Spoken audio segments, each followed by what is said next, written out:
일본도 인정한 한국의 군사력, 세계를 놀라게 한 K방산의 위상. 한국의 군사력은 이제 단순히 자국의 방위를 위한 수준을 넘어섰다.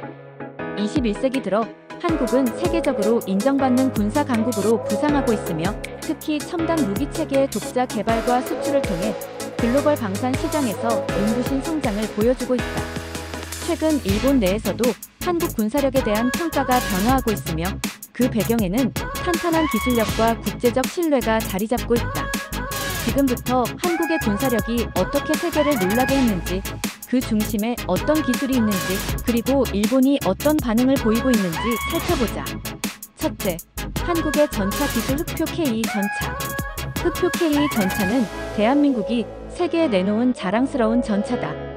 이는 독자 개발된 최신형 3세대 전차로 128강포, 자동 장전 장치, 능동 방어 시스템, 고급 서스펜션 기술이 집약되어 있다.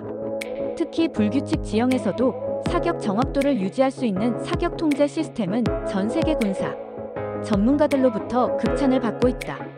K 전차는 폴란드와의 수출 계약을 시작으로 유럽 시장 진출에 성공했으며, 그 규모는 약 10조 원에 달하는 것으로 알려졌다.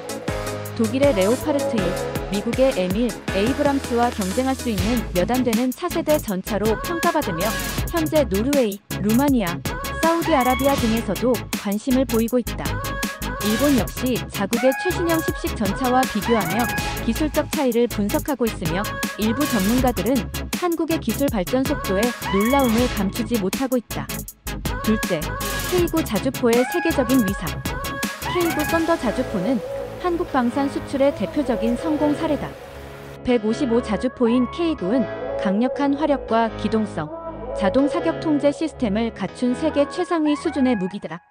특히 1분에 최대 6발을 연속 발사할 수 있으며, 사거리 또한 40km 이상으로 동급 자주포 대비 우수한 성능을 자랑한다.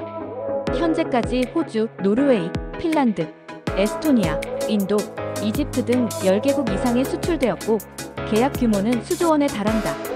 무엇보다도 혹한과 사막 등 다양한 환경에서 검증된 내구성과 정비, 용이성은 국제시장에서 큰 신뢰를 얻고 있다. 일본 내 방위산업 관계자들은 K9의 운용성과 유지 비용에 주목하고 있으며, 이는 자위대의 차세대 자주포 도입 논의에도 영향을 미치고 있다.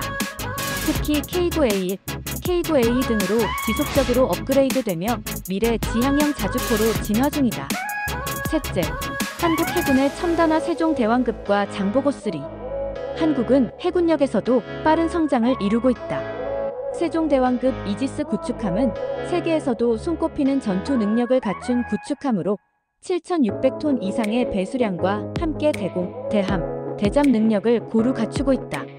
장보고3급 잠수함은 한국 최초의 독자 설계 잠수함으로 SLBM 잠수함 발사, 탄도미사일 탑재 능력을 보유한 전략 자산이다. 이러한 해군력의 강화는 한국의 방위체계를 단순한 연안 방어에서 대량 해군으로 확대하는 계기를 마련했다. 일본은 전통적으로 해군력에서 우위를 점해왔지만, 한국 해군의 질적 성장에 대해 분석 보고서를 내고 있으며, 특히 잠수함 기술의 급속한 발전에 경계심을 드러내고 있다. 이는 동북아의 해상 세력 균형에도 변화를 예고하는 신호로 해석된다. 넷째, 방산 수출 강국으로의 도약. 한국은 2022년 기준 세계 8위 방산 수출국으로 자리매김했으며, 향후 2027년까지 세계 5위 진입을 목표로 하고 있다. 2022년 한 해 동안 체결된 방산 수출 계약 총액은 약 170억 달러로, 이는 과거 수년치를 합친 수준을 넘어선다. 단순한 완제품 수출을 넘어서 현지 생산, 기술 이전, 교육 훈련까지 포괄하는 방식은 수출국의 만족도를 크게 높였고, 브랜드 신뢰도 또한 상승하고 있다. 일본 언론과 군사 전문 매체들은 이를 방산 한류라고 표현하며, 과거에 비해 훨씬 적극적인 방산 외교를 펼치는 한국의 전략적 변화를 주목하고 있다. 또한 한국은 국제방산 전시회에서 미국, 프랑스와 어깨를 나란히 하며 참가국들의 이목을 집중시키고 있다. 다섯째, 일본의 반응 인정과 경계. 일본은 한국의 방산 기술력 향상에 대해 복합적인 감정을 가지고 있다. 과거에는 군사적 우위를 당연시했던 일본이지만, 최근에는 한국의 빠른 기술 발전과 수출 실적에 경계심을 드러내고 있다.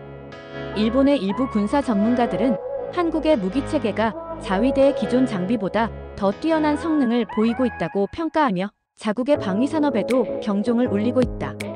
특히 한국의 방산 제품이 NATO 기준에 부합하며 실전 배치가 가능하다는 점에서 일본 방위성 내부에서도 관심이 커지고 있다. 동시에 한국과의 방산 협력 가능성을 언급하는 일본 내 정치인들도 등장하고 있으며 이는 양국의 안보 협력 가능성을 새롭게 열 수 있는 실마리로 작용할 수 있다. 여섯째, 미래형 무기체계 개발 KF-21과 LSAM.